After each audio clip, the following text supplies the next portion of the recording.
début de cette histoire, Archimède allait le nez au vent de par les chemins communaux, libre comme l'air, insouciant et sans entrave. Les gens, le sourire aux lèvres, disaient Tiens, voilà le cheminot qui passe. nulle agressivité dans la remarque, parfois même un peu d'envie, celle de partager avec lui cette vie d'errance entre Beauce, Sologne et Val-de-Loire. Archimède vivait de l'air du temps, allant de ferme en ferme pour gagner sa pitance par quelques menus travaux. Oh, il y avait toujours de l'ouvrage. Après être entré dans la cour de la ferme, il toquait à la porte entr'ouverte d'une maison d'habitation. Il y avait toujours une voix pour lui répondre. Finissez de rentrer, mon brave. La suite était du même tonneau. Vous tombez bien, l'ami, y a de quoi vous occuper. Vous allez curer l'étable et l'écurie, nourrir les cochons et les moutons, rentrer les poules, les canards, les oies. Puis vous viendrez partager notre table. Archimède se retroussait les manches, besognait toute l'après-midi et le soir venu à la table des maîtres. Il avait son bol de soupe, son morceau de lard, une miche de pain, du fromage, le tout arrosé de ce vin qui accroche un peu le palais, qu'il allait tirer lui-même à la cannelle. Puis il saluait la compagnie et allait partager sa couche dans le foin en compagnie des chevaux de la place. Au petit matin, il avait repris la route, ses chaussures ailées le conduisant vers un ailleurs identique. J'aimerais que ça cesse, de se dégrader, sans ABNF, SDF.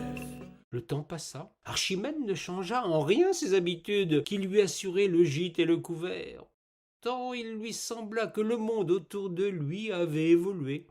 Il en voulait pour preuve qu'à son approche, les gens de rencontre avaient un peu de réserve à son encontre.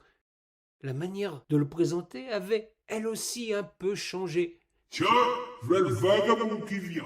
Un simple changement de vocabulaire auquel il ne prêta pas attention immédiatement. Il entrait toujours dans la grande cour des fermes, même si, au milieu de la carrée, trônait un bain curieux engin. De grosses roues à l'arrière, de plus petites à l'avant, un tuyau qui crachait une noire fumée et une curieuse signature d'un nom qui n'était pas de chez nous, un certain Mac quelque chose. Après avoir toqué, on lui répondait « Vous arrivez à point. On ne peut plus fournir à l'ouvrage. Vous allez nous aider. Il y avait encore de quoi faire. Vous devez curer les tables, et brosser les vaches, nourrir le cochon, graisser le tracteur, nettoyer la herse et la charrue. Ensuite, vous aurez un panier que vous irez manger dans l'étable. » Après avoir gagné son pain et plus rarement son vin, les vignes avaient depuis belle lurette disparu du paysage. Archimède se trouvait à partager sa couche avec les vaches. Dans l'écurie, tout le matériel agricole acheté à grands coups d'emprunt avait remplacé les chevaux. Dormir dans l'étable, ce n'est pas tout à fait pareil. Les laitières vous laissent une curieuse odeur sur les vêtements. Notre homme ne s'en rendit pas compte de suite, mais à la longue, les femmes pinçaient le nez à son approche. Il en était fini des rencontres galantes au détour d'un bosquet. Ce qui me blesse, c'est d'être soldé, pour pas baiser, SDF. Le monde bascula dans une nouvelle ère. Archimède battait toujours ce qu'il était convenu d'appeler encore la campagne. À son arrivée, les passants s'écartaient, certains changeaient même de trottoir et lui tournaient le dos. Il entendait « Attention, voilà le clochard qui vient encore quémander. » Ce qui me blesse, c'est d'être soldé, pour pas baiser, SDF. Une triste réalité le poussait à vivre de la charité. Les fermes désormais étaient encloses, les bêtes avaient disparu après le grand remembrement. Si les haies et les enclos avaient été rasés, des grilles fermaient l'entrée de la cour et parfois une caméra surveillait les visiteurs. Il n'y avait plus besoin de main-d'œuvre dans les fermes. L'exploitant suréquipé et largement endetté parvenait à faire tout seul. Archimède dut se résoudre à tendre son béret à la sortie des offices. Par chance, il y avait encore de la religiosité dans le pays, la générosité des fidèles lui assurant le couvert pour le gîte. la belle étoile, et parfois un Porsche dans les villages faisait l'affaire. Archimède se satisfaisait de sa nouvelle existence. J'ai pas d'adresse, rien à garder, j'ai pas le téléphone,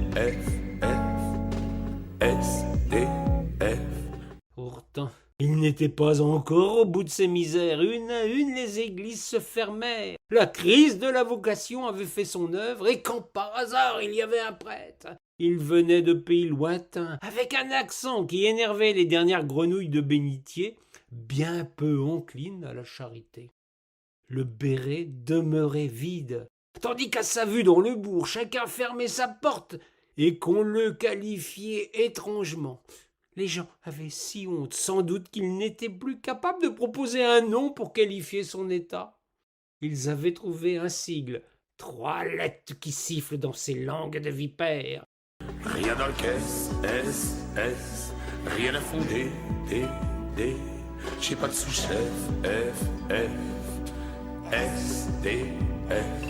Et qui discrédite celui qui en est la cible. Repoussé de tous, affamé et mal en point, ce jour-là, Archimède était au bout du désespoir. Il s'assit dans le magnifique cactoire de ce charmant petit village. Il avait posé son béret au sol, plus par habitude que dans l'espoir de ramasser quelques piécettes en cuivre, que ces bons chrétiens réservaient à la femme du président. Indignité supplémentaire. rien dans le caisse, rien à fonder, j'ai pas de sous-chef, Il tentait de reprendre un peu de force avant que d'aller courir sa chance dans la grande ville où des associations caritatives pouvaient lui venir en aide, quand une chiotte gamine vint à lui timidement. Elle l'appela monsieur. Il y avait une éternité qu'on ne lui avait pas servi pareil cadeau. La gamine continua. Monsieur, je n'ai point de sous, mais ce vieux livre que je vous offre bien volontiers. Vous êtes seul avec lui, vous aurez au moins un compagnon pour la route. La petite fille fila, bien vite de peur sans doute d'être réprimandée par les siens. la politesse, rien à glander, je dis sans bref, Archimède se baissa pour prendre l'offrande. Après avoir feuilleté ce recueil d'un certain Maurice Allais, il s'exclama à voix haute. Oh oh, on l'a foutu, mais ce gars-là, il écrit comme nous parlions autrefois dans le pays. C'est-il pas beau que cette parlure? Il lui prit alors l'idée de déclamer un texte de cet homme né en 1888 à Houcq-la-Joyeuse dans la Beauce. comme la comtesse, ne m'en gardez, aucun grief,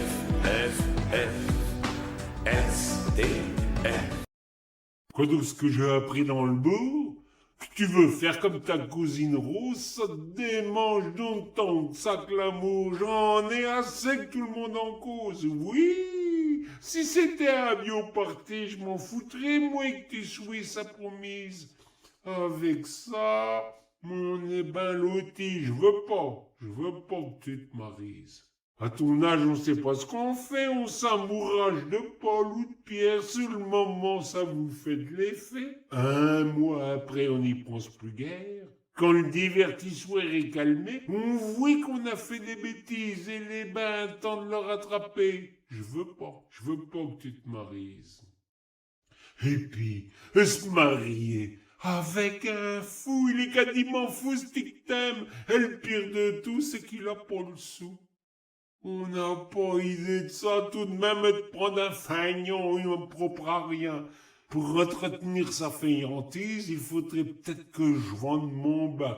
Je veux pas que tu te maries. Y a pas un gars plus mal foutu, il a les pattes tout tortillées comme l'âne firmin qui est fourbu. Et puis, il te foutrait des brûlés parce qu'il est méchant à ce qu'on dit. Et c'est tout, et cette belle marchandise que je foutrais à cette affaire maudite. Je veux pas que tu te maries. Un gars qui a été à Paris et qui a vécu des tas de fredaines douées, ben y en restait quelques tes souvenirs. Mais t'as vu que c'est pas de la viande saine. Mais ça serait un crime de te donner. tout est de la praline, de la friandise, pour te faire empoisonner. Je veux pas que tu te maries. Quoi tu dis? Qui va d'hériter? D'hériter de sa tante Honorine, c'est ça que j'entendais chouchouter. Oh, les dents crevées, la coquine. Et le gars, il serait riche à présent. C'est drôle comme on fait des méprises. C'est que ça demande du réfléchissement. C'est tellement grave pour que tu te maries. Sans harpon, ou une ferme des bois, et de la tiraille, une chouette affaire. Mais c'est pas un si mauvais choix. Et ce gars-là vit à n'en rien faire, c'est que ça doit être un gars malin. À nuit, faut point trop de franchise pour arriver au bout de son chemin. Je dis pas que je veux pas que tu te maries. Il a bien fait de s'amuser. Quand on est jeune, faut jeter sa gourme et il faut point en abuser. Faut pas rester son garde-chiourme. Tiens, v'là la mère, je vais y demander. Tu comprends, il faut qu'on s'avise avant tout à fait t'accorder. Peut-être ben, faudrait ben que tu te maries. Un gars bâti, intelligent, un travailleur, jamais malade, qu'a des terres et puis qu'a de l'argent. Un bon gars, gai, doux, point maussade, cours vite le qui rit, t'as pas raison et ton amour femelle t'attise. Pour le ramener à la maison, c'est tout de suite qu'il faut que tu te maries. J'ai trop de paresse, S, pour musarder, D, par votre fief, F, S, T, F. Tandis qu'il lisait, emporté par les mots, un attroupement se fit autour de lui. Quelques pièces, et même des billets tombèrent dans son béret. C'était bien la première fois qu'il recevait de l'argent sans tendre la main. Il continua à dire ce poème qui le réjouissait, retrouvant dans cette histoire le caractère de ceux qui ne partageaient pas son existence, qui lui fermaient la porte au nez ou qui lui tournaient les talons à son approche, à moins que de plus furieux ne sorte le fusil. Chacun sa messe, S, et ses idées, D, chacun sa lèvre, F, S, D, F. Plus il lisait, plus il retrouvait l'accent des siens, les intonations qu'il croyait avoir perdues à jamais, son accoutrement, son aspect, sa face marquée par son intarissable appétence vineuse, jouaient cette fois en sa faveur. Il avait pour la première fois de sa vie la tête de l'emploi, et comme il avait aussi l'accent de la sincérité, ce fut un triomphe. Il fut applaudi, on le pria de se lever et d'aller dans l'auberge du coin pour réjouir les clients d'un autre texte. On l'invita à manger, on lui proposa même de se laver, ce qui, avouons-le, n'était pas du luxe. Archimède, ce jour-là, cessa de dépérir. Il avait trouvé dans ce recueil de poèmes, par la grande route et les chemins creux, son passeport pour la respectabilité et la survie. C'est ainsi, S, et Jésus, D, Marie-Joseph, F, S, D. Il cessa de tendre la main pour continuer de lire, ce qu'il fit du reste de mieux en mieux, finissant même par connaître par le cœur les textes les plus courus du public. Il découvrit d'autres compagnons de misère, dont un certain Gaston Coutet qui donnait dans le même style. Archimède devint le clochard céleste, lecteur puis diseur. Il avait trouvé sa voie, il fut demandé sur les grandes scènes, il passa à la télévision, sa renommée fut bientôt le tour du pays. Il gagna tant et tant que, bien conseillé, il mit son argent tout d'abord en Suisse, puis bien plus loin par la suite. Il n'avait jusqu'alors jamais payé d'impôts. Il n'y avait pas de raison que cela se change, d'autant que ceux qui s'occupent de sa carrière lui fournirent d'excellentes combines.